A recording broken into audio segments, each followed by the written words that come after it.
Okay ladies and gentleman, तो finally सैग एफ्ट्रा की strike खत्म। ये तो रोस्ट वर्स की खैर खुशी का माहौल ही इतना है, क्या बताऊं कि रोस्ट वर्स में बात करेंगे इसके बारे में। लेकिन इसके छोटे भाई फ्लिक द न्यूज में भी खबरें कम नहीं है, क्योंकि हम बात करने वाले सलार के ट्रेलर से लेकर टाइगर 3 में ऋतिक रोशन की एंट्री तक। लेकिन उससे पहले स्वागत है आप सभी का हमारी साप्ताहिक सिंघम अगेन सेगमेंट में, जिसमें हम लोग बात करने वाले हैं अक्षय कुमार मतलब सूर्यवंशी ने अपने सिंघम की एंट्री को कंफर्म कर दिया है, क्योंकि इसी हफ्ते उन्होंने अपनी फोटो को शेयर किया जिसमें वो सूर्यवंशी बनकर के हेलीकॉप्टर से जंप कर रहे हैं। और it kind of looks cool. अगर उनके एक्सप्रेशंस पे ध्यान न दिया जाए तो इट डज लुक कूल। लेकिन मैं बस यही चीज बोलना चाहूंगा कि आपको सारी चीजें रिवील करने की जरूरत नहीं है। वह मार्वल वाले अपने सारे कैमियोस को एक पेटी में बंद करके उसको एक कुएं में फेंक के उसके ऊपर खुद भी कूद जाते हैं। लेकिन यहां पर ये लोग एक के बाद एक सारे कैमियोस रिवील करते जाते हैं, जैसे इनकी पिक्चर को थिएटर में कोई देखने जाएगा ही नहीं, जैसे उस पिक्चर की कोई हाइप।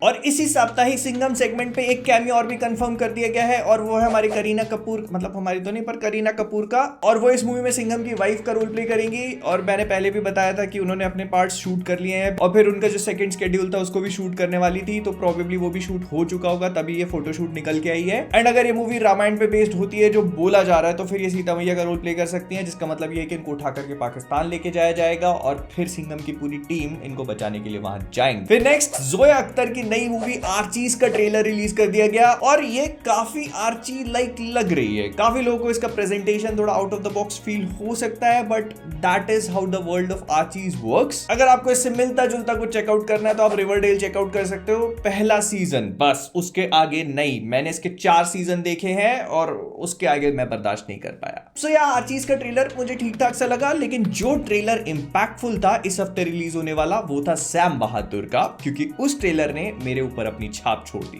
इस मूवी का टीजर कुछ टाइम पहले रिलीज हुआ था और उसको देख के लग रहा था कि मूवी काफी इंपैक्टफुल होगी, लेकिन ट्रेलर इस बात पे डबल डाउन करता है। और फ्रैंकली स्पीकिंग विकी कौशल के परफॉर्मेंस को देखकर ऐसा फील हो नहीं रहा कि हम लोग विकी कौशल को देख रहे हैं, ऐसा लगता है कि हम सैम मानेकशॉ को देख रहे हैं। And it was good to watch. इसको देख के वो सब कुछ फील हो रहा है जो आपको एक पेट्रियोटिक मूवी देख के फील होना चाहिए। लेकिन एक टीजर या फिर टाइटल अनाउंसमेंट और भी था जिसने मुझे काफी इंप्रेस कर दिया इस हफ्ते, और वो था कमल हसन की अगली मूवी थग लाइफ का। ये मूवी डायरेक्ट करेंगे मणि रत्नम, और अगर इस टाइटल अनाउंसमेंट को देखा जाए तो ये काफी बैडास लग रहा था। स्पेशली अगर इसका लास्ट पार्ट आप नोटिस करोगे तो उसको बैकवर्ड शूट किया है, मतलब कमल हसन ने अपने डायलॉग्स को उल्टा बोला है और फिर उस फुटेज को इस तरह से दिखाया गया है कि जैसे वो उल्टी चल रही है। और इससे बहुत ज्यादा हिंट तो नहीं मिलती, बस इतना समझ में आता है कि इस मूवी में वो एक ऐसे बंदे का रोल प्ले करेंगे जो एक माफिया याकूजा या फिर एक बुरा बंदा है, और बस लोग उसके पीछे पड़े हुए उसको मारने के लिए, और बस वो उनको फाइट बैक करेगा। फिर इसके बाद साप्ताहिक अक्षय कुमार सेगमेंट में भी आप सभी का स्वागत है। तो खबर निकल के आ रही है कि अक्षय कुमार अपने दिवाली पे रिलीज होने वाली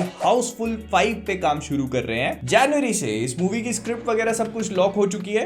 इस पिक्चरों में स्क्रिप्ट वगैरह भी होती है मुझे पता नहीं, पर फिर भी स्क्रिप्ट हो चुकी है, सारी चीजें कंप्लीट है। अब अक्षय कुमार, रितेश देशमुख इस मूवी के लिए फाइनल है, बाकी के जो एक्टर्स हैं उन लोगों को ढूंढा जा रहा है। और अगर आप नहीं जानते तो सिर्फ ट्रिविया के लिए बता देता हूं, बॉलीवुड में हाउसफुल 5 पहली मूवी होगी जो कॉमेडी फ्रेंचाइजीज में अपना 5वां पार्ट बनाने जा रही है। लेकिन नेक्स्ट दिसंबर काफी ज्यादा इंटरेस्टिंग हो चुका है। जो हम सोच रहे थे कि पहले इतना ज्यादा टाइटली पैक्ड होगा, वो टाइटली पैक्ड तो है, लेकिन अब क्लस्टर्स में, जैसे पहले से दिख रहा था कि दिसंबर के हर फ्राइडे को इतनी सारी मूवीज आ रही हैं, तो आखिरकार हम कौन कौन सी देखेंगे। We were having a very difficult time picking out movies. तो वो सब कुछ चेंज हो चुका है, क्योंकि 1 दिसंबर को तो काफी कुछ आ रहा है, लेकिन उसके बाद एकदम सूना सूना सा पड़ने लगेगा। तो मैं आपको एक्सप्लेन कर देता हूँ कि हाउ इट वर्क्स। बेसिकली 1 दिसंबर को एनिमल और सैम बहादुर रिलीज हो रही है। उसके बाद 8 दिसंबर को हमें मेरी क्रिसमस देखने को मिलेगी, और उसके साथ करण जौहर की योद्धा रिलीज होने वाली थी, जिसको इन लोगों ने प्रीपोन कर दिया था 15 दिसंबर से। लेकिन अब उन्होंने योद्धा को सीधे उठा करके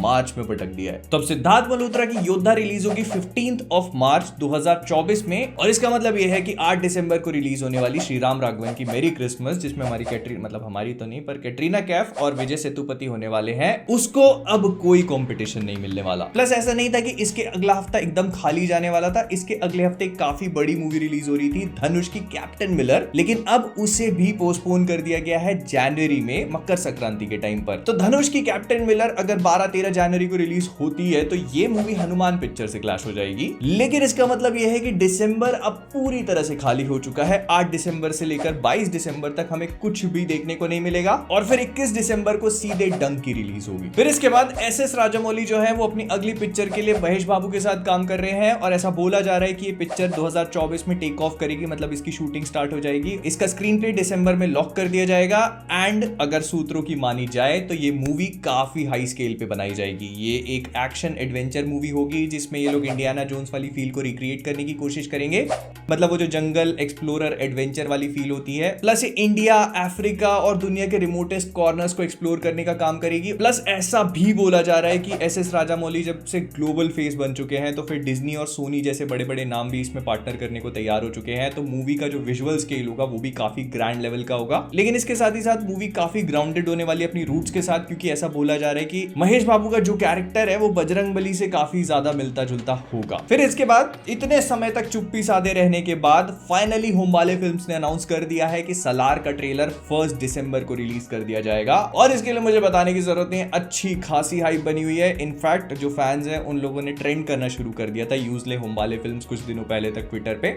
लेकिन फाइनली अब ट्रेलर आ रहा है और देखने में इंटरेस्टिंग होगा कि what they have done with the movie. और हालांकि ट्रेलर को लेकर मैं बहुत एक्साइटेड हूं, लेकिन आपको 1 दिसंबर के दिन ही क्यों लेके आना था? एनिमल आ रही है, सैम बहादुर आ रही है, 2 दिसंबर को ले आते, 3 दिसंबर को ले आते, 1 दिसंबर को ही क्यों नारियल फोड़ना था आपको? मैं बता रहा हूं ये सलार पिक्चर क्लैश नहीं कलेश करवाएगी। लेकिन नेक्स्ट हम लोग आते हैं सबसे इंटरेस्टिंग खबर के ऊपर। प्रोबेबली इसके बाद जो नेक्स्ट वीडियो आप फ्लिकवर्स पे देखोगे वो टाइगर 3 का रिव्यू होगा, इसीलिए बोलता हूं सब्सक्राइब कर लो, लेकिन कोई करता नहीं तो फिर भी मैं बोल देता हूं। तो टाइगर 3 में कई सारी नई नई चीजें हमको पता चली है। जैसा मैं बोलता हूं कि हमारे यहाँ पे सारे के सारे कैमियोज बता दिए जाते हैं भाई लोग, तो इसी वजह से हमको पता चला है, ये सुनने में आया है गहरे सूत्रों से कि टाइगर 3 में पठान भाई तो आ ही रहे थे, लेकिन अब कबीर भाई भी आ रहे हैं। अब देखो, जब तक देखने को ना मिल जाए कंफर्मेशन नहीं मान सकते, लेकिन फिर भी जो भी सूत्र हैं वो काफी ज्यादा रिलायबल है। तो इसी वजह से ऐसे बोला जा रहा है कि है वो भी इस पिक्चर में। उसके भी ऊपर से एक और नई इंफॉर्मेशन भी आ गई है कि टाइगर 3 का जो पहले वाला कट था, मतलब जो इन लोगों ने सेंसर बोर्ड में पहले कट सबमिट किया था, वो एक्चुअली 2 घंटे 33 मिनट्स का था। लेकिन उसके बाद इन लोगों ने कुछ एडिशनल फुटेजेस ऐड करी हैं और अब वो कट हो चुका है 2 घंटे एंड 36 मिनट्स का। तो इसमें टोटल 2 मिनट और 22 सेकेंड्स की फुटेज ऐड हुई है, जो इसको और थोड़ा लंबा कर देती है। और इसी वजह से मुझे और थोड़ा लगने लग गया है कि इसमें हमको और भी कुछ कैमियोस देखने को मिलेंगे।